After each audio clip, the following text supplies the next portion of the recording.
What are you doing as a work? Okay, I'm sewing wig. Nne akwa isi. We've all no more nisi. What do you mean by you're schooling quick? Nne akwa isi, like sewing. Okay, sewing hair. You are the hair sewing. Yes, I'm a hairstylist. You are the head what? Stylist. You are the head sewing or say stylist. What do you mean by style? Nna style the hair. Okay. Nne ventilate the closure. Like what do you mean by you never ventilate your lojo? Closure. Nisi na the front. What is that? Closure. Like frontal. What do you mean by flosser? Net. Like on a deka net and a wig.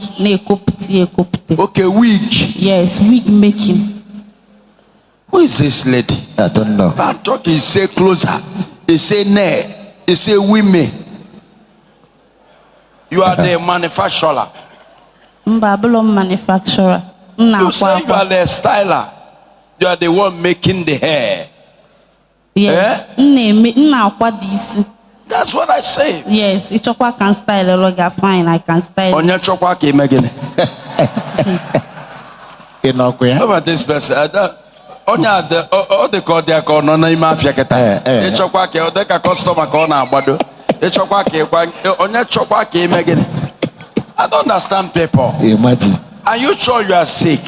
Yes. Oseme chokwa ke onye cho. I said, what is your occupation? Exactly. Oseme chokwa ke kwa. Are you talking to me? Am I style hair? So you can do every hair. Yes. That is jack of all trades.